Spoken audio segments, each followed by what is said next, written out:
How to add work address on Google Maps. Hello guys, so in today's video I'm going to show you how to add work address on Google Maps. Very easy and fast. First thing, go to the app. Now this is the home page. As you can see, go to the top corner right here and click on your profile picture. Click on it and now scroll down, click on settings. After you click on settings, now it will take you to this page.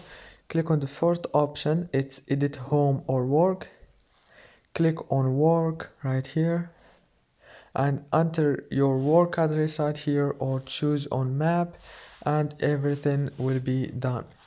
If this video was helpful, please don't forget to like and subscribe, and thank you so much for watching this video until the end. See you later.